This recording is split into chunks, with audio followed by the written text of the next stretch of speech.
selamat datang dan terima kasih sudah meluangkan waktu untuk ngobrol soal keuangan. Topik hari ini mungkin terdengar sederhana tapi dampaknya sangat nyata. Lebih penting mana, dana darurat atau dana liburan?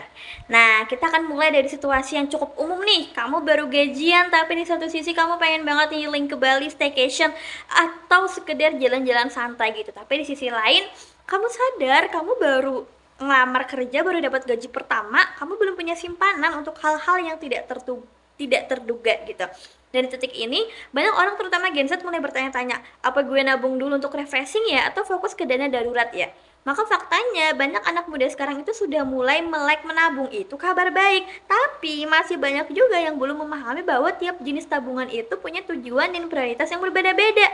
Nah, hari ini kita akan bahas dua jenis tabungan yang paling umum ditemui oleh Gen Z seumuran aku nih, dana darurat atau dana liburan gitu ya. Kita akan bedakan fungsinya, urgensinya, dan kapan sebaiknya masing-masing akan dibangun. Nah, aku akan lanjut ke slide selanjutnya. Kita kenalan dulu yuk, apa itu dana darurat ya. Kita sesuai namanya, dana darurat itu adalah tabungan khusus yang disiapkan untuk kejadian tak terduga. Misalnya laptop kamu tiba-tiba rusak, padahal itu alat utama kamu kerja. Atau kamu harus bantu keluarga yang sedang sakit. Atau kamu juga yang lagi sakit gitu, sedang sakit. Bisa juga kamu mendadak di PHK atau kehilangan penghasilan utama. Maka dalam kondisi seperti itu, dana darurat jadi pelindung yang bisa menyelamatkan kamu. Tanpa ini, kamu bisa terpaksa ngutang, menjual barang, atau menarik uang dari pos-pos yang sebenarnya sudah kamu siapkan buat hal yang lain. Idealnya, jumlah dana darurat yang kamu miliki adalah 3-6 kali pengeluaran bulanan. Misalnya nih, kalau kamu butuh 3 juta sebulan untuk hidup, berarti kamu sebaiknya punya 9-18 juta sebagai dana cadangan. Lalu disimpan di mana gitu?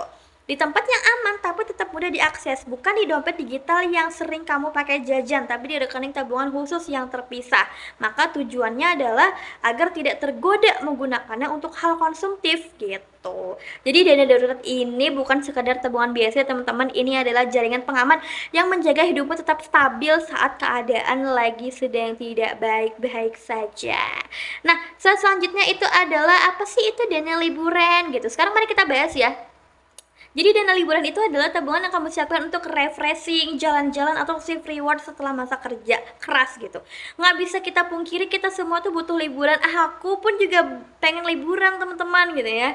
Liburan itu membantu menjaga kesehatan mental, mencegah burnout, dan memperbaiki suasana hati gitu. Tapi beda dari dana darurat, dana liburan ini bersifat rencana gitu. Misalnya sama teman-teman, aku mau rencana ke Bali gitu, udah dari tahun-tahun yang lalu gitu.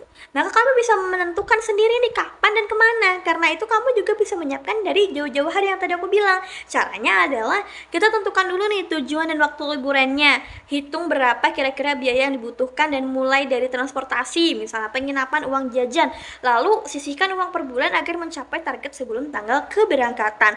Tapi penting diingat adalah liburan itu penting tapi bukan prioritas utama ya. Itu masuknya kepada keinginan. Kalau kamu belum punya perlindungan dasar dari dana darurat, sebaiknya tahan dulu nih keinginan untuk traveling jauh. Slide selanjutnya, mana yang harus kita dahulukan ya? Oke, sekarang pertanyaan terbesar, kita sebagai Gen Z kita harus pilih mana? Dua-duanya penting gitu loh. Kalau aku nggak punya dana darurat, gue bahaya. Tapi kalau aku nggak traveling, gue stres gitu ya. Kita lihat perbandingannya dulu. Bahwasannya, nah ini mana yang harus kita dahulukan? Yang pertama aspek ya. Aspek di bagian yang prioritas. Dana darurat itu wajib duluan, dana liburan boleh setelah dana daruratnya aman. Selanjutnya itu adalah fungsi, proteksi hidup dan risiko. Terus beda lagi kalau dana liburan, itu lebih kepada pemulihan dan reward mental. Terus sifatnya itu tidak boleh diganggu teman-teman. Dana darurat itu wajib, tidak boleh dia terikut campur dengan dana-dana lainnya karena ini bersifat kebutuhan. Tapi kalau dana liburan itu boleh digunakan sesuai rencana. Terus juga untuk waktu pemakaian ya tidak terduga. Kita nggak akan tahu kapan kita sakit. Nanti juga kapan kita akan di PHK, nanti kapan juga perangkat elektronik ada yang sakit, atau rumah perlu renovasi, dan masih banyak kejadian-kejadian yang tidak terduga lainnya gitu. Makanya tadi aku bilang bahwasannya reminder buat teman-teman semua ya, kalau kamu tuh belum punya dana darurat, jangan buru-buru nabung buat liburan gitu. Karena liburan bisa ditunda tapi hidup harus tetap aman. Nah, slide selanjutnya tentu aku punya ada tips buat teman-teman ya, nabung dua-duanya tanpa bingung. Aku pengen punya dana darurat tapi aku juga pengen liburan gitu. Gimana sih caranya ya agar kedua hal ini tetap balance gitu. Maka tips dari aku yang pertama adalah kita pisahkan rekeningnya dulu nih untuk masing-masing tujuan ya. Jangan satukan tabungan darurat dengan uang liburan. Ini tuh bisa bantu kita untuk membedain mana yang bisa dipakai, mana yang harus dibiarkan utuh seperti itu. Terus yang kedua, kita bisa gunakan fitur auto debit ya. Atur agar setiap tanggal gajian itu sebagian langsung masuk ke dua rekening berbeda. Lalu yang ketiga, kita fokus dulu ke dana darurat sampai minimal 3 kali pengeluaran bulanan. Setelah itu kamu bisa mulai alokasi untuk dana liburan. Terus yang keempat, kita harus disiplin ya teman-teman. Jangan ambil uang dari dana darurat untuk hal konsumtif meskipun kelihatannya sepele. Lalu yang kelima, kita jadikan menabung itu sebagai kebiasaan, bukan tekanan ya. Semakin rutin, semakin ringan bebannya. Sebagai penutup materi kita pada hari ini, tentunya kesehatan mental memang penting ya, tapi kestabilan hidup itu adalah fondasinya. Jadi mulailah dulu dari dana darurat, setelah itu kamu bebas boleh merencanakan liburan sepuasnya tanpa rasa bersalah, tanpa utang, dan tanpa panik saat darurat datang.